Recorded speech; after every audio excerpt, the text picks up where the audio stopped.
We are going to continue with trig this morning. Now, picking up where we left off yesterday, we established how to find the area of a triangle that was not right angled. So that's our starting point today. I have on the board the formula that we established. Let's remind ourselves what we said. We said if we had in any triangle the two sides and the angle between them, then we could use trig to find the area of that triangle. We also said that this formula here, A equals a half AB sine C, is listed on the National 5 formula sheet that you will get when you're sitting your National 5 next year when you're in 4th year. Now, to use it, the important thing was not the formula, but to realise when you would use it. We said you had to have two sides and the angle between them. So in this case, if we had these two sides and the angle between them, it would be a half times A times B times the sine of C. In this case here, we'd have side B and side C and angle A. So it would be a half times B times C times the sine of A. Now that's the same triangle along the top. These three triangles are all equal. In this case here, we have side A and side C and angle B. So the formula here would be a half times A times C times the sine of B. So these three formula would give us exactly the same answer. It's the same triangle. So if it's the same answer, then I can say that these are equal. That a half AB sine C must be equal to a half BC sine A must be equal to a half AC sine B, because they're giving us the area of the same triangle. Now that's an equation. Remember, an equation is just something with an equal sign. It's a true statement. I'm going to divide throughout the whole thing by a half. So if I divide through by a half, it maintains its truth. It's still the same.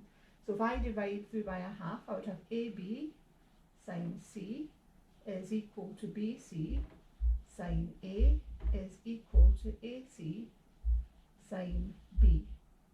I'm now going to divide the whole thing through by A times B times C. I'm going to write this out again.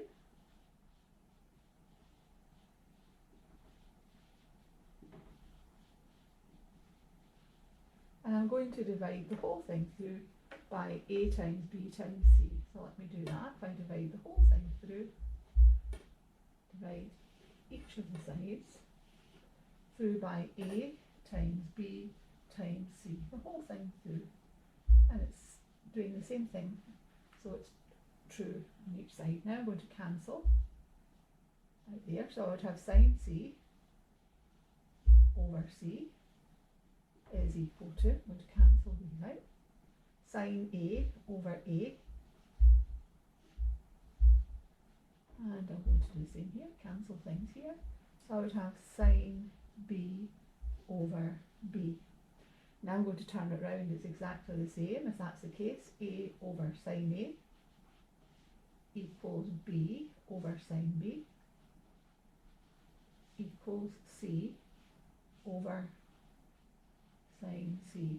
Now that is the sine rule, and it's another piece of formula that if you go on to the SQA website and look at the list of formula, underneath the area formula, a half AB sine C, you will see this formula. A over sine A equals B over sine B equals C over sine C. That is known as the sine rule. And we will use it to find missing angles and missing sides in non-right angled triangles.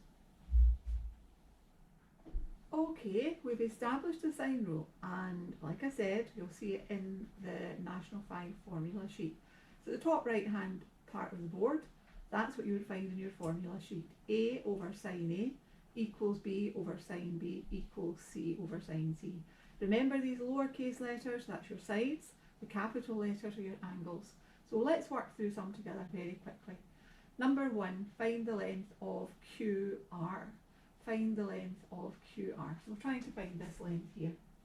Now, no mention of A, B and C. Let's first of all do what we did at the start. Let's label our side. Side P is opposite angle P. Side R, opposite angle R, and side Q, opposite angle Q. Now, that's in terms of A, B and C. We're going to write ours down. We don't have triangle ABC. We've got triangle PQR. So P over sine P equals Q over sine Q equals R over sine R. So that's the sine rule in terms of the triangle we have. Now, what are we being asked to find? We're being asked to find the length of QR. So we're being asked to find P. So I'm going to put a wee question mark there. That's what we're being asked to find. Now we're going to tick what else we have. Opposite side P is this angle P. We have angle P, so I'm going to tick that. We have angle Q, so I'm going to tick that. And we have side Q. So we don't use all parts of the sine rule. This is the part we're going to use. P over sine P equals Q over sine Q. Now let's put the values that we have. P is what we're trying to find. We don't have that. Angle P is equal to 65. So P over sine 65 equals Q. Q is 6 over sine Q over sine 43 degrees. So that's us put our values in. Now what we're going to do is cross multiply. Cross multiply P times sine 43. P times sine 43 degrees is equal to 6 times sine 65 degrees. Now cross multiplication, if we had 8 over 2, is equal to 16 over 4.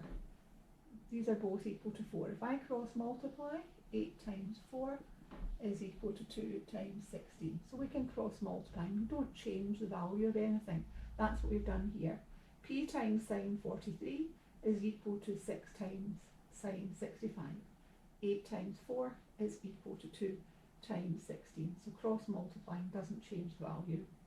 Now it's P that we want. P times the sine of 43 is equal to 6 times the sine of 65. So what we want now is to get P in its own. We want to divide both sides by sine 43. I want to undo multiplying by sine 43 by dividing both sides. P is equal to 6 times the sine of 65 divided by the sine of 43. So all that we've done there, divided both sides by sine 43, and that's cancelled off. So you lift your calculator then and you put in your values. 6 times the sine of 65 divided by the sine of 43, and you would get P is equal to 7.973, and if we want to round that, that would be 8.0 centimetres, because 7.973 lies between 7.9 and 8.0, closer to 8.0. Okay, so let's do a second one. Find the length of AB. So again, let's start by labelling our sides. That's A, that's B, and that's C.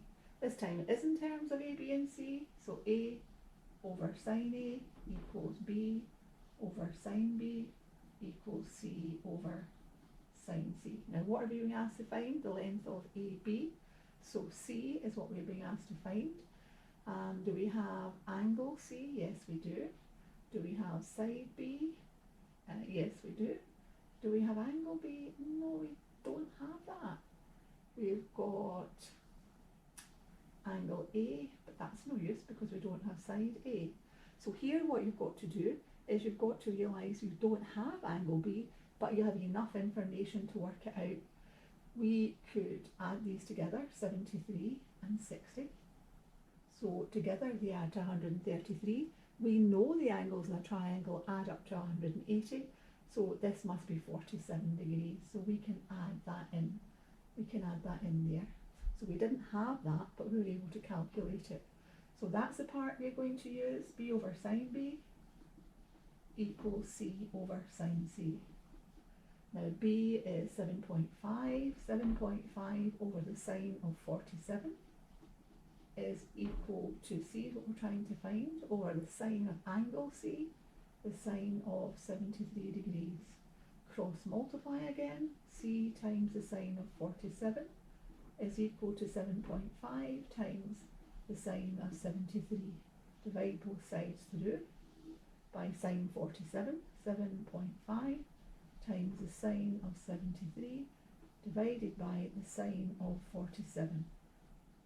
And if we put all of that into our calculator, we would get 9.806, 9.806, 863, and there are some more digits, but if we wanted to round that to one decimal place, 9.8 centimetres. Okay, the third one is to find a missing angle, find angle R. Now what I've done there is I have labelled the sides opposite the angles. This time the triangle is RST, so I've written the sine rule out in terms of that. R over sine R equals S over sine S equals T over sine T. I've then put a question mark, been asked to find angle R, so I've put a question mark to the angle. I've ticked the bits I have. So the bit of the sine rule I want to use is R over sine R equals S over sine S. Put my bits in, and then I have cross multiplied, the same as I did before. I've got 15 times sine R. To get sine R on its own, I want to divide both sides by 15. Dividing this side by 15 takes me back to sine R. I have sine R equals 0.91915 and so on. Now that's sine R. Remember, like yesterday, the day before, we can get that by finding the inverse sine. So the inverse sine of R is equal to the inverse sine of that value. R is equal to 66.8. Now this is a topic I think they'll have a lot of success with. If you set it down exactly as I've shown you, and tick the bits that you have, question mark what you haven't got. I want to write down the page number for your exercise, page 77 to 78, exercise 8.3, page 79 to 80, exercise 8.4, and that lets you try these examples. Thank you very much. I hope you have a lot of success with that.